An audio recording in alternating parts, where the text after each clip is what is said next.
The following podcast is protected under the laws of the United States and other countries. Any unauthorized duplication, redistribution may result in criminal prosecution, civil liability, or the wrath of the tall man. Boy.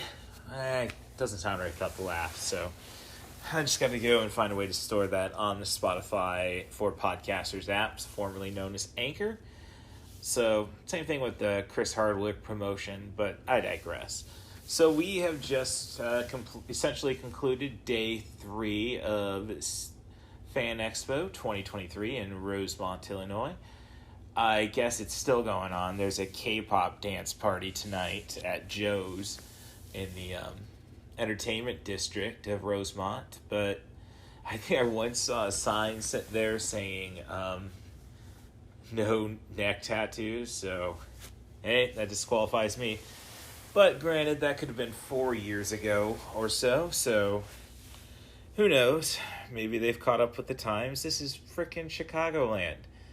But as a comedian once said that I saw at Zany's, and really need to do more research. Funny, because when I went up to the free pub trivia, what do you know trivia tournament of champions at Joe's on Wheat Street, I was researching what could I do afterwards, and was kind of just to determine if I was going to drive up there myself or drive up with a teammate of Team Shrug Emoji.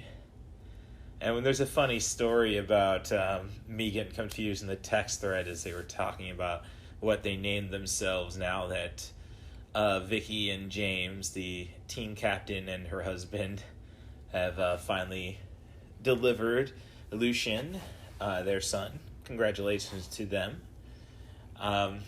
Basically, they named their team just because you don't have a kid doesn't mean you can't be called daddy. And I sent, when I got that was during the Nerd Less show, so I thought, I don't really need to think about that kind of daddy talk. And I was given what am I on? So, that night I was pretty, I was feeling it. And I was feeling it last night too, by the end. We might have a cheap way of doing an episode. It was a good 40-minute conversation with the Poetic Critics, so it's kind of like something like, and we talk about a little bit of everything, and it's not about Fan Expo, so it's kind of like, yeah, maybe we'll just release that as a full episode, or at some point.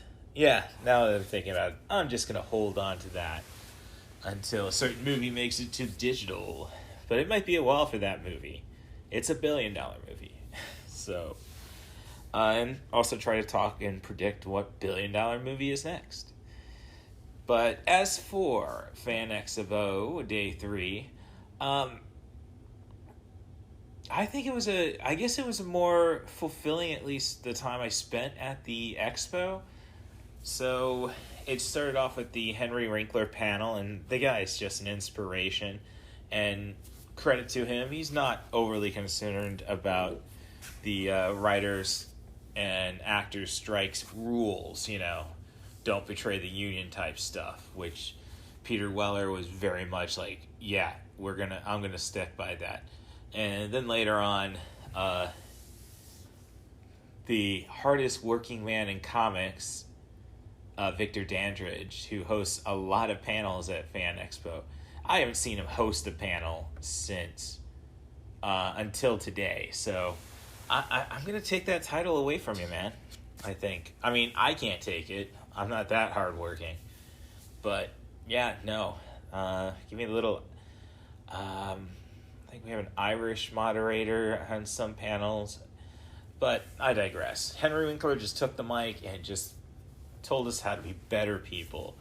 Not like Peter Weller, who gave us the same idea, but he was very much about, this is, just think positive and all that, instead of break down all the Greek philosophy and appreciate your Russian storytelling methods, which you should. And the next panel was, but I say the next panel, and then it's like, they are clearing the frickin' rooms now. Like, you can't just go and say, well, I got here at 10:45. I'm going to stick around for all the panels, and that's going to be a worthwhile day. I've done that before. Not all of them.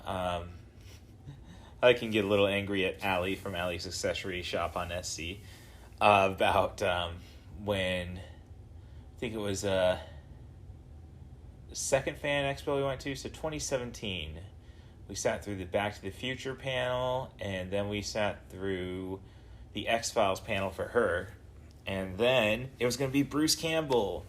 And maybe it wasn't going to be him immediately, but it's Bruce frickin' Campbell. And I couldn't quite sell her on that. And I've had online drama with the one half of the Wrestling Powskis, Pro Wrestling Powskis, I should say. Don't know why they changed the name. Is it because they didn't have any original compadres? Probably. I digress. But the episode I did listen to that podcast, because Narver did suggest, because I got a little history with him just because, the Not a Strong Start podcast with friend of the show, George, at Nicolopoulos. I think he pronounces Nicolopoulos. And I'm sorry, George, I didn't remember your last name off the top of my head. They got Scott Narver on the show to talk about Dave Made a Maze, a movie that was frequently promoted on the Wrestling Compadres podcast, Slamcast, which was free on Hulu forever. I think it is on Shudder, so I do need to give it a watch. So, again, getting off not really getting off topic, but the fact of the matter is they said, yeah, no, I really meant to watch that, and sorry it's not free on Hulu anymore. I do have Shudder. And he was like, oh, you really, and Narver responded to me with, oh, you really wanted to watch it and you couldn't. And I explained how, yeah, Allie didn't really dig, when we were living together, she didn't really dig Army of Darkness. So I thought, I don't know if we can go horror comedy. Which he responded to, you should get together with her just to break up with her again. So, but now I got to go and stop, rewind everything. How did I get on a story about Dave Made a Maze from all of this? I'm talking about podcasts. I don't know. It was the Bruce Campbell thing. So yeah, they are shuffling us out of the main room. Like, the Fan Expo this used to be Wizard World, which used to be the Chicago Comic-Con. And with Epic, I'm going to have to get their name. The people who are doing all the autograph stuff, handling. It's going to be up here soon. Okay. Epic Photo Ops. They got to get rid of these guys. I'm sure it makes it easier, but, if you don't get these online reservations, you're stuck paying cash. So, it's opinions and stuff. I really think the actors should have the people doing the autograph should have their own square readers. I mean, I've even gotten Allie and Allie's Accessory Shop on Etsy hooked on that.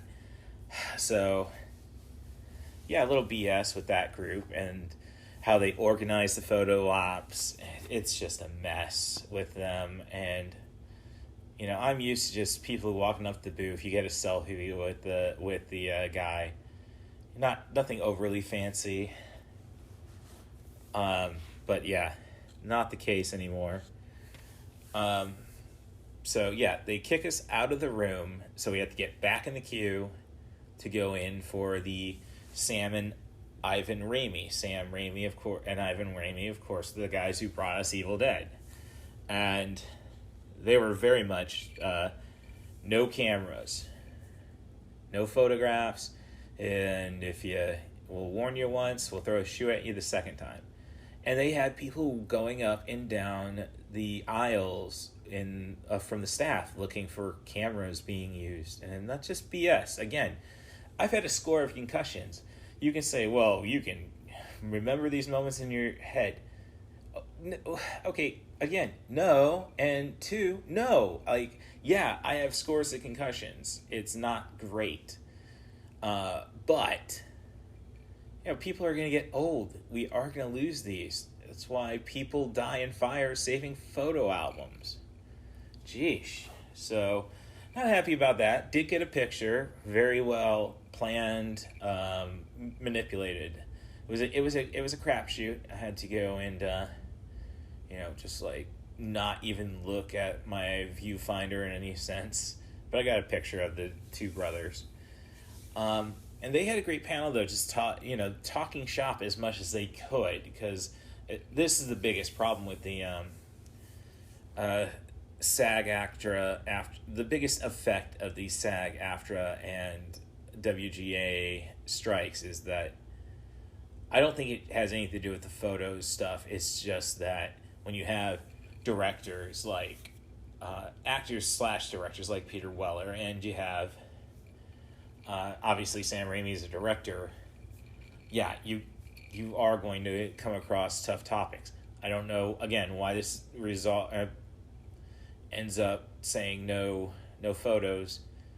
I get it. You can't have people recording, but come on. So after the Sam and Ivan Raimi, which again, excellent, just guys talking shop, good little anecdotes about how Big Brother Ivan made Sam a horror directing legend by basically knocking on, being a bad babysitter. Leave it at that. So I left, after that panel, I went and just trying my best to figure out how the heck I'm supposed to get a Kiefer Sutherland autograph, because again, Epic photo ops in their reservation system, well, you can't reserve it now. You can buy it at the table, if the queue isn't too long. And most celebrities, they will at least stick around until the entire night, until everybody gets a signature, which is great on their behalf. So I should have really been a little more, I bought tickets for Kevin Smith and Jason Mewes podcast. That's another thing. Enough of this. Oh, this is a special event type thing. Like, no. I mean, that's like saying the people on the creator stage doing podcasts should be charging. Like, oh, they don't have the name and clout. It's not the point.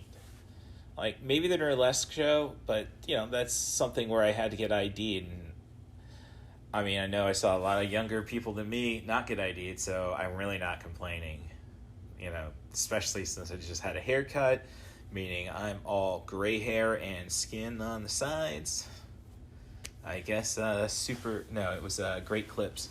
Cut me thin enough that it just looked like I had a really nice buzz cut.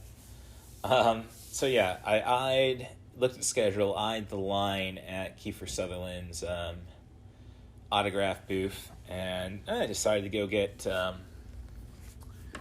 lunch, which I really rarely do. I mean, I'll usually settle on the BS food they have, Connie's Pizza, and, well, I shouldn't really badmouth Vienna hot dogs. Everything else seems a little too sophisticated. Like, the bistro is like, and the chicken Cobb salad. What? You're selling wings on the screen. I really don't know who eats a Cobb salad.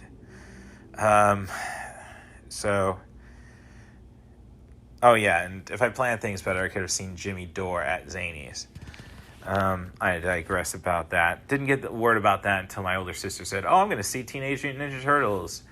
But did you know? And it's like, you could have probably, I don't know. I digress. So,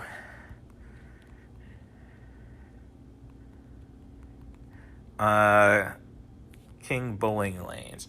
So after looking at, oh, nope, I gotta, come on, yeah.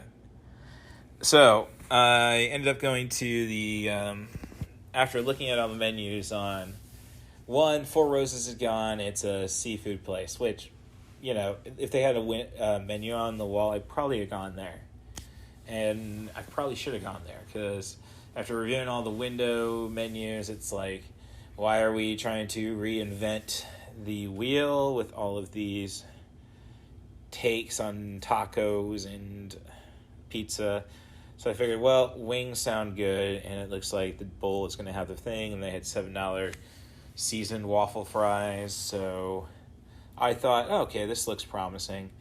And when I got there may have been 2 tables besides me.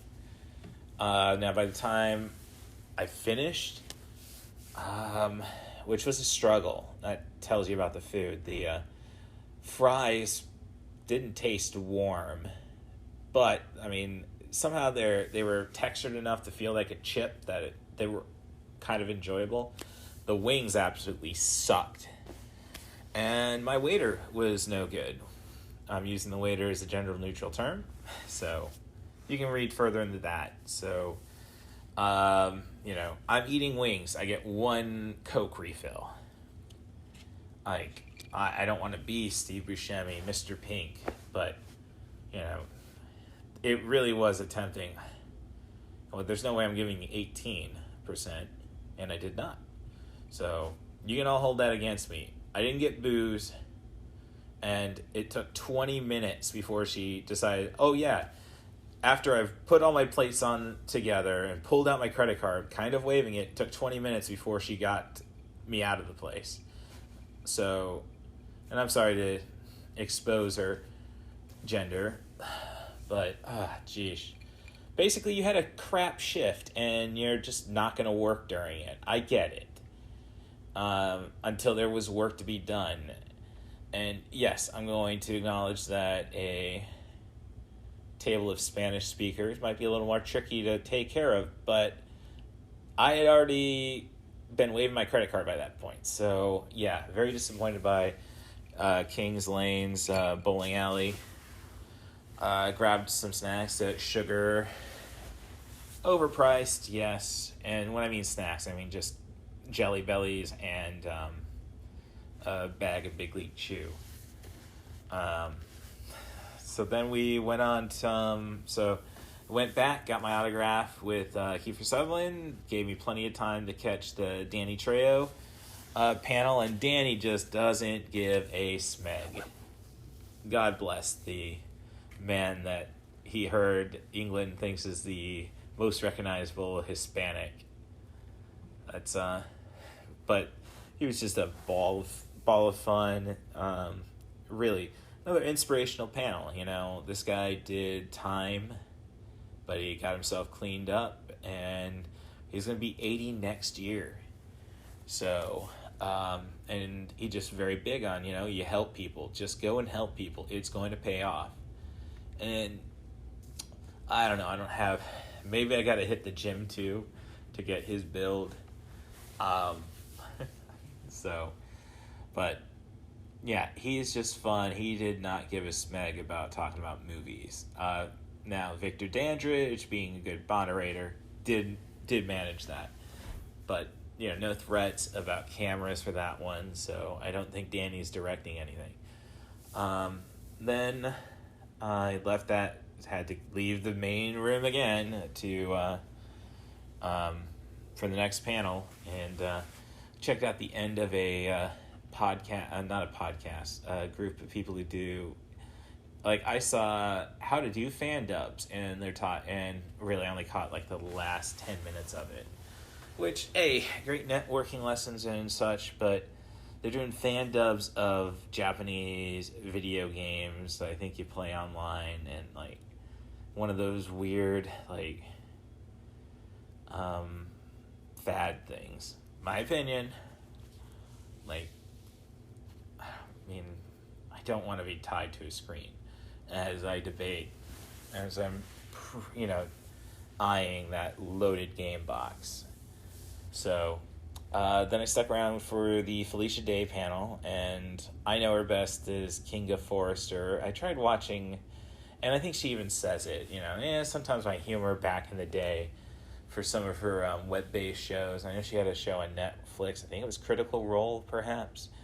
And, just doing the life of gaming and D&D, tabletop stuff, and it's the humor wasn't there for me. I know her best as Kinga Forrester, and it's like, oh, and it kind of sucks. Like, are you telling me Emmett Gizmoplex is being striked against?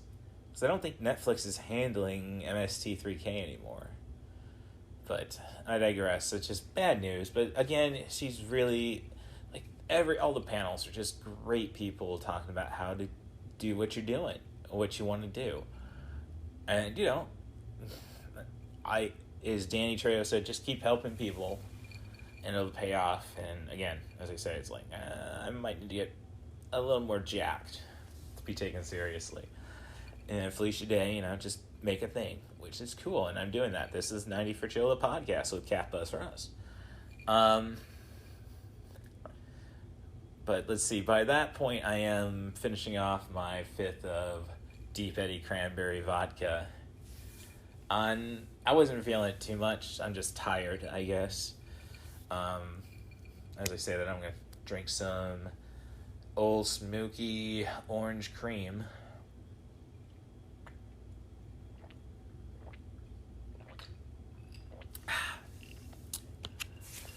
Still pretty good. I'll probably finish that off by the time my sister gets back from the Turtles.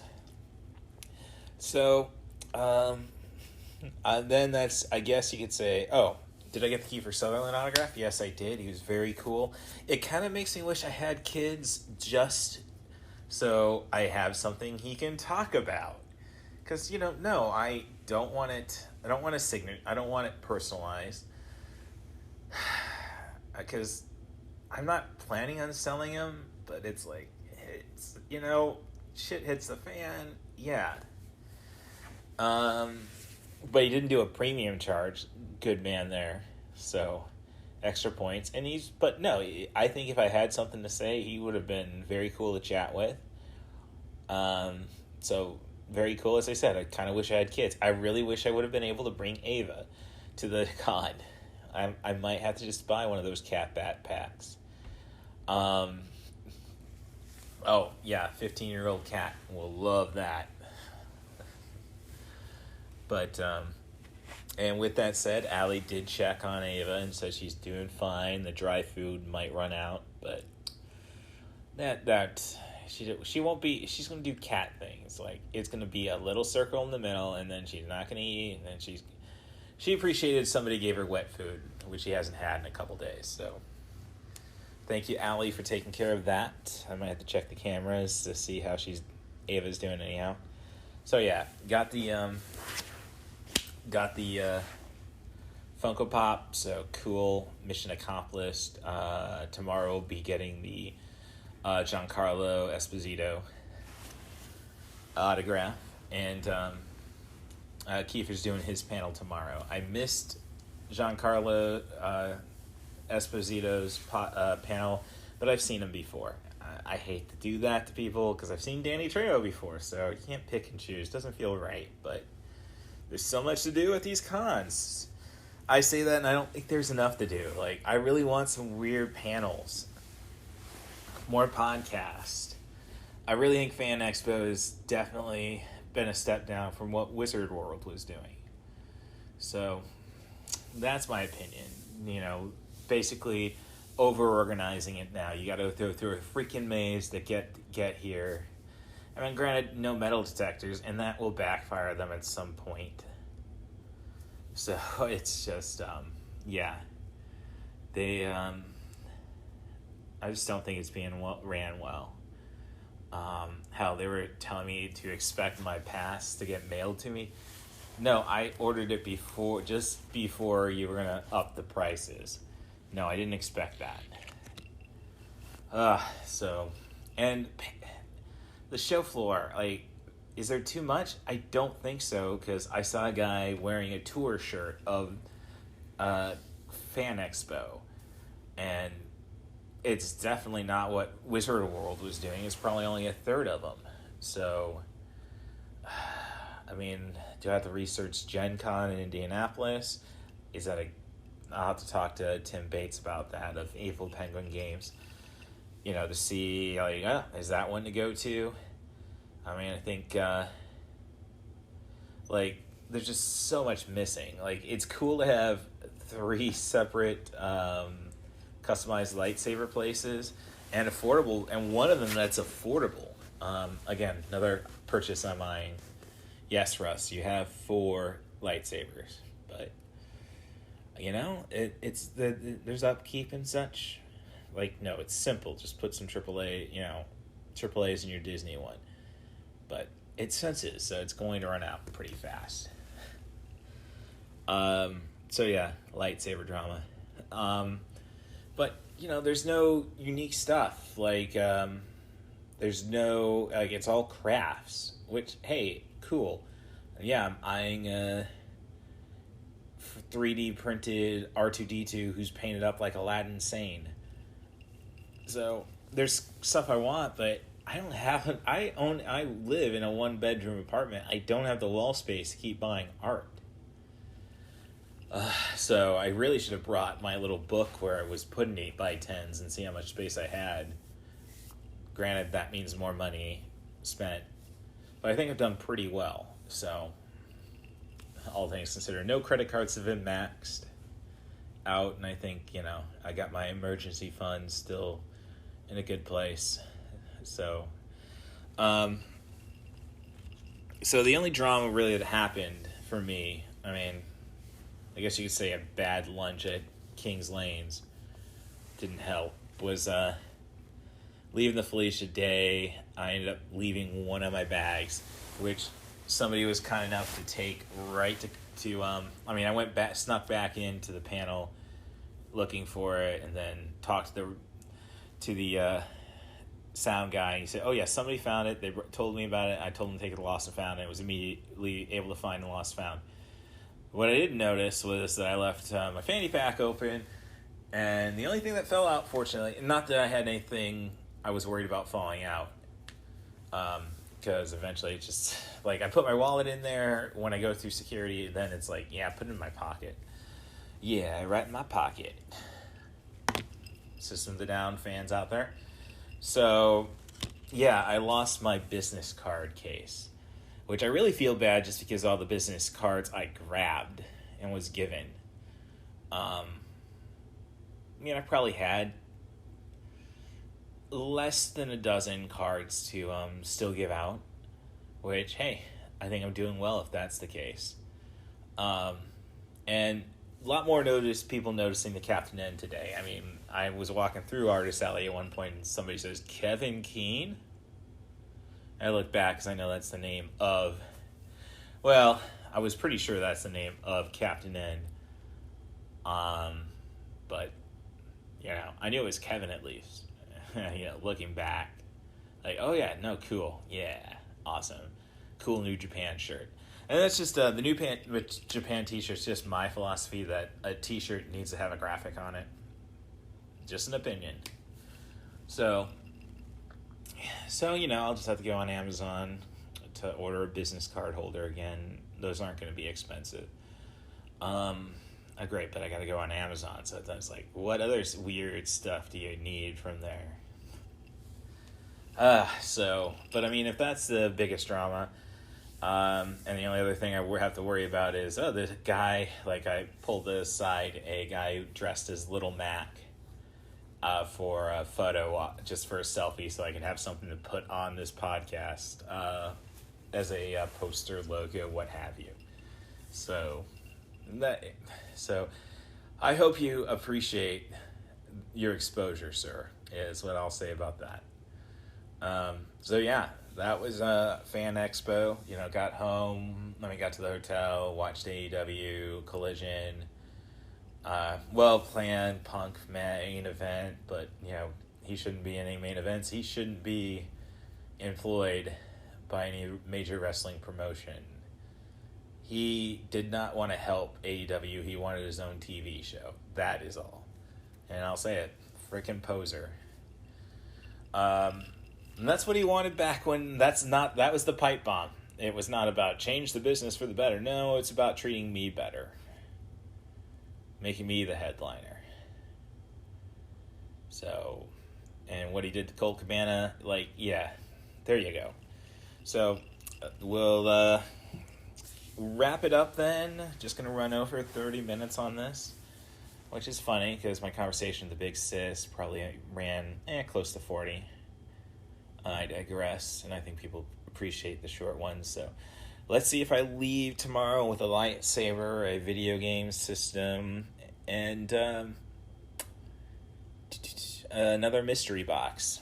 Working on talking about wrestling promotions, my dreams of having a video game themed wrestling promotion, just so I can name a show a total canon group tribute, Electric Kumite to, or whatever the promotions will be called, and the second event, Electric Kumite 2. So yeah, just the weird stuff in my brain. But thanks for listening to the 90 for Chill podcast. Rate and subscribe on your favorite podcast apps. 5 stars preferably. Be as honest as you want with the text. I do reciprocate reviews on Apple. The username is The Scoops Daily, and I think it just shows up as Russ Stevens on Spotify. And thank you for the Valley Boys podcast for taking the time to give me those stars. Very cool. And I can't wait to see Ava in the next couple of days. I say that and it's like, yeah, I'm going to just sleep over at my parents for Sunday night. But I know she's in good hands with Stacia, keeping an eye on everything important to me. And Skimble's ghost probably wants to annoy the heck out of her. So, yeah, that's everything today. Hope you enjoyed, and we won't be back till Tuesday, where I'll talk about day 4, and then attach all this stuff to the end of that. For those people who are not leaving Podbean, it's 90 for Chill, the podcast with the CatBusRuss. I do have some ideas on fixing that. I'm going to try at least. After Wacom, you're going to have to start subscribing to a paint program. Everybody's just looking to make an extra buck. Screw capitalism. I just want to live and thrive. So, thanks for listening again, and have yourselves a good night.